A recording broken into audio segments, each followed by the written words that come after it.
Merhabalar, Elif'in mutfağına hoş geldiniz. Bugün sizlere kahvaltılık kızarmış gurme patlıcan tarifimi paylaşmak istiyorum. Yeni tariflerimden haberdar olabilmek için kanalıma abone olup zile basarak bildirimleri açmayı unutmayınız. Tarifim için gerekli 2 adet büyük boy patlıcanım var. Yıkadım ve tahtanın üzerinde gördüğünüz gibi yaklaşık 1 santim kalınlığında dilimliyorum.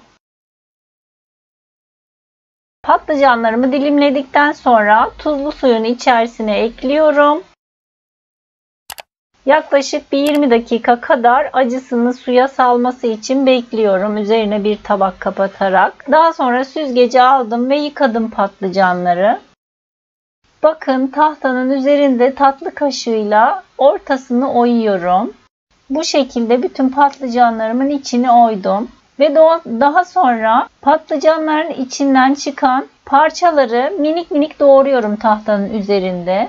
Yaklaşık 130 gram kadar sosisleri de minik minik doğruyorum yine. Karıştırma kabımın içerisine doğramış olduğum patlıcanları alıyorum. Üzerine 1 adet havucu da yine küçük küçük doğradım. Onu da ekliyorum. Yine küçük küçük doğranmış olan sosisleri ekliyorum. 2 adet Charleston biberi de minik minik doğradım. Onu da ekliyorum. 3 tane yumurta ekliyorum. Yeteri kadar tuz ve yarım çay kaşığı kadar karabiber ekliyorum ve karıştırıyorum. İsterseniz ince kıyılmış taze soğan da ekleyebilirsiniz. 2 dolu yemek kaşığı nişasta ekliyorum. Önce bir kaşık ekledim. Ve daha sonra bir kaşık daha ekledim. Yani toplamda 2 yemek kaşığı nişasta eklemiş oldum. Harcım hazır. Bir tavanın içerisine yaklaşık 1 çay bardağı kadar sıvı yağını aldım. Bakın kızdırmış olduğum yağın üzerine patlıcanlarımı dizdim. Üzerine harcımdan önce susuz kısmından koyuyorum ve daha sonra üzerine suyundan ekliyorum ki kenarlardan taşmasın diye. Daha sonra tavanın kapağını kapatıyorum. Birkaç dakika kızarmasını bekliyorum. Kızardıktan sonra çeviriyorum. Diğer tarafını da kızarması için yine kapatıyorum. Bakın her iki tarafı da kızardı. Kağıt havlu serilmiş olan tabağımın içerisine patlıcanları çıkarıyorum. Kızarmış gurme patlıcanlarım hazır. Çok da lezzetli oldu. Mutlaka denemenizi tavsiye ediyorum. Umarım sizler de dener ve beğenirsiniz.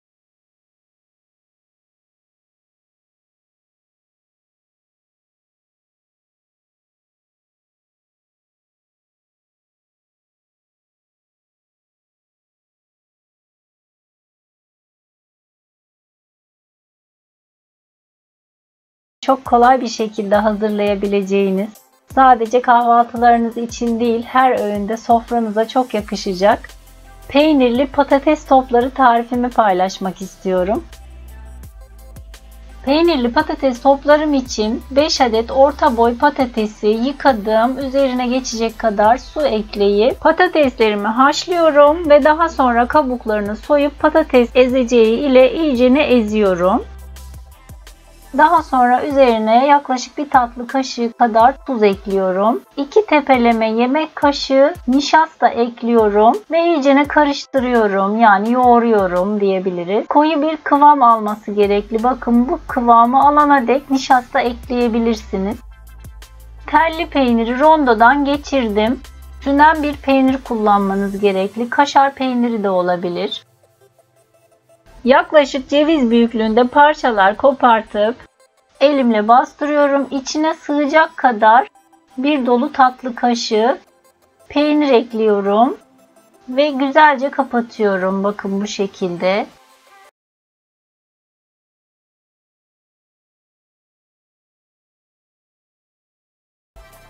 Yuvarlıyorum. Tabağıma alıyorum. Patates toplarım hazır. Tavama bir miktar yağ aldım. Çok fazla değil. Yaklaşık yarım çay bardağı diyebiliriz. İyice kızdırdıktan sonra bakın bu şekilde elimle hafif üzerlerine bastırarak kızgın yağ atıyorum patates toplarımı. Nar gibi kızardıktan sonra çeviriyorum. Her iki tarafı da güzelce kızardıktan sonra kağıt havlu serilmiş bir tabağın içerisine alıyorum.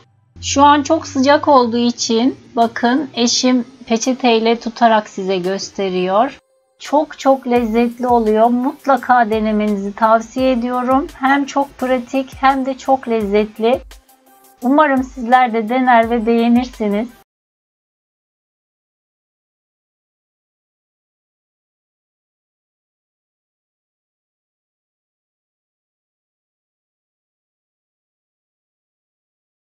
Kahvaltılık sütlü biber tarifimi paylaşmak istiyorum. Yeni tariflerimden haberdar olabilmek için kanalıma abone olup zile basarak bildirimleri açmayı unutmayınız.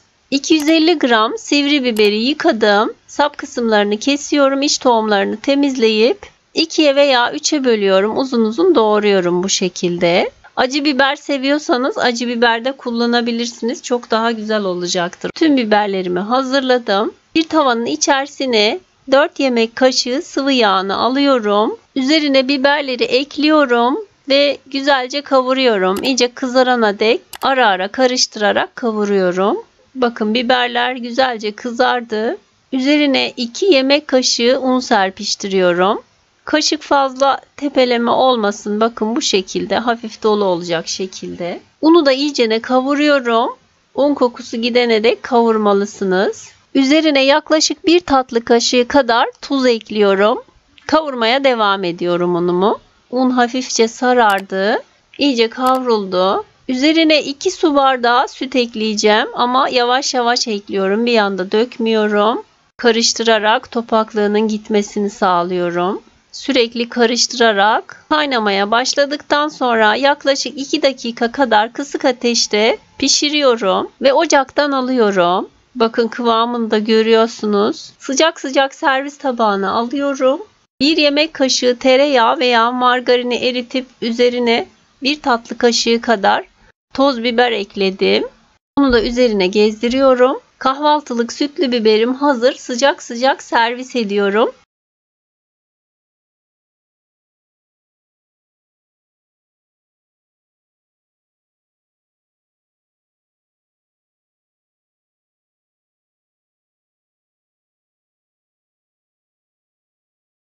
Yumuşacık puf puf kaşarlı omlet tarifimi paylaşmak istiyorum. Yeni tariflerimden haberdar olabilmek için kanalıma abone olup zile basarak bildirimleri açmayı unutmayınız. Omletim için bir kabın içerisine 3 adet yumurtayı aldım. Üzerine yaklaşık 1 çay kaşığı kadar tuz ekliyorum. Biraz karabiber ekliyorum. 1 çay kaşığı kabartma tozu ekliyorum. Çeyrek çay bardağı kadar süt ekliyorum. Süt yoksa su da ekleyebilirsiniz. Çırpıcıyla iyicene karıştırıyorum. Çatalla da çırpabilirsiniz. Bir tavanın içerisine yaklaşık 1 tatlı kaşığı kadar tereyağını aldım, eritiyorum. Tereyağım eridikten sonra üzerine omlet harcımı döküyorum. Tavanın kapağını kapatıyorum ve kısık ateşte yaklaşık 6-7 dakika kadar pişiriyorum. Bakın bu şekilde üzeri donana dek pişirmelisiniz. Altı da gayet güzel kızardı. Üzerine 1 kase rendelenmiş kaşar peyniri yarı yerine gelecek kadar koyuyorum üzerine. Üzerine birkaç dal da kıyılmış maydanoz eklemek istiyorum. Sevmiyorsanız eklemeyebilirsiniz. Daha sonra omletin diğer yarısını üzerine kapatıyorum. Ocağın altını da kapattım bu arada. Omletim hazır. Sıcak sıcak servis ediyorum soğumadan. Çok lezzetli, puf puf harika bir omlet oluyor. Yapımı da çok basit, çok kolay.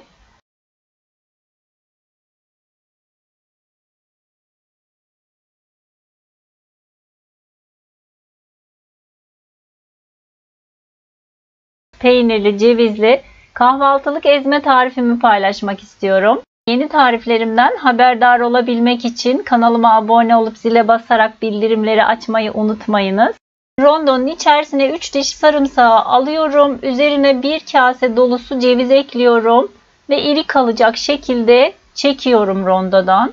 Daha sonra bir kabın içerisine çeyrek kalıp beyaz peyniri çatal ile eziyorum. Peyniri güzelce ezdim. Hafif iri kalırsa önemli değil. İçinde hoş gözükecektir. Daha sonra daha önce çekmiş olduğum sarımsak ve cevizi içine ekliyorum. 250 gram biber salçası ekliyorum. Acı seviyorsanız acı kullanabilirsiniz. Pul biber, kekik ve nane ekliyorum. 1 su bardağı galeta unu, çekilmiş bayat ekmek içi varsa onu ekleyin, daha güzel olacaktır. 1,5 su bardağı zeytinyağı kullanacağım ama azar azar ekliyorum zeytinyağını. Karıştırdıkça ekleyeceğim. İyice karıştırıyorum. Benim salçam tuzlu olduğu için ben tuz eklemek istemedim. Siz de kendi salçanızın tuzuna göre tuz ekleyebilirsiniz veya siz de eklemeyin.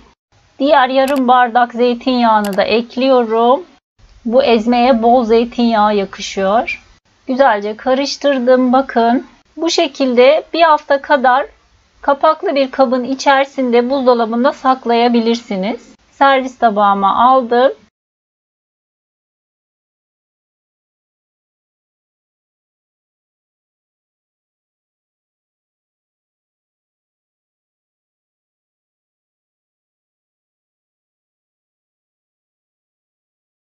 Börek tadında kahvaltılık tarifimi paylaşmak istiyorum. Yeni tariflerimden haberdar olabilmek için kanalıma abone olup zile basarak bildirimleri açmayı unutmayınız. Karıştırma kabımın içerisine birkaç dal ince kıyılmış maydanozu aldım. Üzerine birkaç dal ince kıyılmış taze soğan ekliyorum. Bir kase kadar çatalla ezmiş olduğum beyaz peyniri ekliyorum. Yani yaklaşık 80 gram kadar geldi peynirim. Üzerine hafif tepeleme olacak şekilde 3 yemek kaşığı un ekliyorum. 1 çay kaşığı kabartma tozu, 1 çay kaşığı pul biber, çok az miktarda tuz, çay kaşığının ucu ile çok az miktarda karabiber ekliyorum. Peynir olduğu için fazla tuz eklemiyorum ve karıştırıyorum. Eğer seviyorsanız ince kıyılmış dereotu da ekleyebilirsiniz. 4 adet yumurtamı üzerine ekledim. Karıştırıyorum. Tavamın içerisine 1 tatlı kaşığı kadar tereyağını aldım, eritiyorum ve üzerine harcımı döküyorum. Kaşıkla üzerini düzeltiyorum ve tavamın kapağını kapatıyorum. Kısık ateşte yaklaşık 10 dakika kadar pişiriyorum.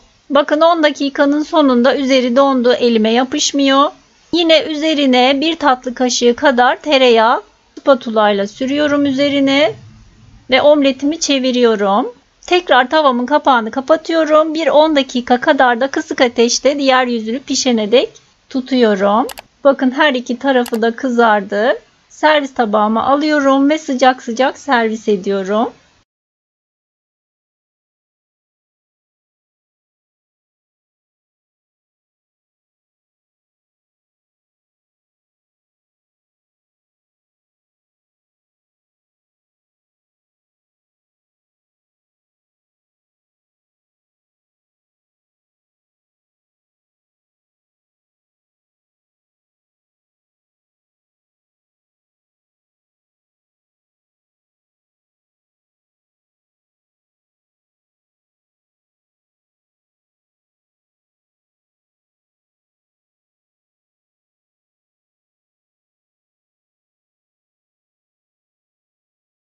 Enfes bir krep tarifi paylaşmak istiyorum. Karıştırma kabımın içerisine 2 adet yumurtayı aldım.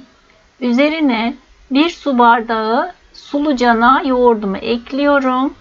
Hafif suyuyla birlikte ekleyin yoğurdu. 3 yemek kaşığı sıvı yağ ekliyorum. 2 su bardağı süt.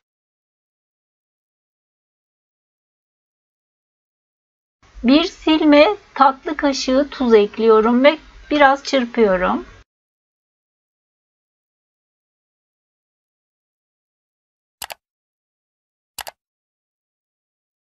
Daha sonra üzerine 2 su bardağı un ekliyorum.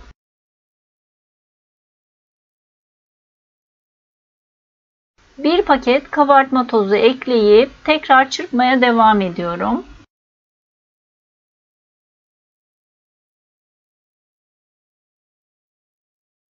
İyicene çırpıyorum burada. Çünkü topak topak kalabilir un içinde. İyicene çırpıyorum. Bakın kıvamını da görüyorsunuz. Akışkan kıvamlı olması lazım. Yoksa şeklini verirken zorlanırsınız.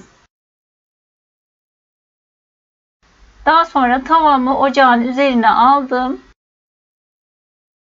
Kızdırdım tavamı. Üzerine fırça ile yağlıyorum. Daha sonra bir kepçe kadar krebimden ekleyip hızlıca tavamı çeviriyorum her tarafına yayılması için.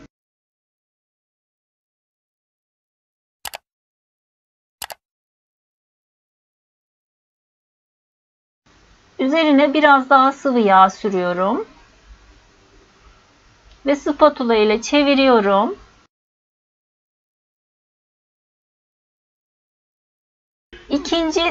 Diğer kreplerinizde tekrar tavayı yağlamanıza gerek yok ama istiyorsanız yağlayabilirsiniz.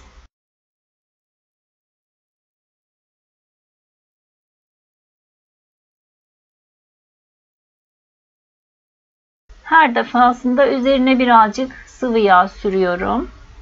Gördüğünüz gibi delik delik oluyor. Değişik bir görüntüsü oluyor.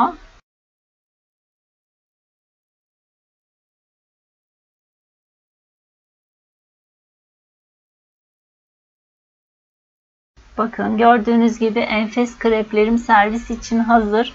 Umarım sizler de dener ve beğenirsiniz. Kanalıma abone değilseniz abone olup zile basarak bildirimleri açmayı unutmayınız. İzlediğiniz için teşekkürler.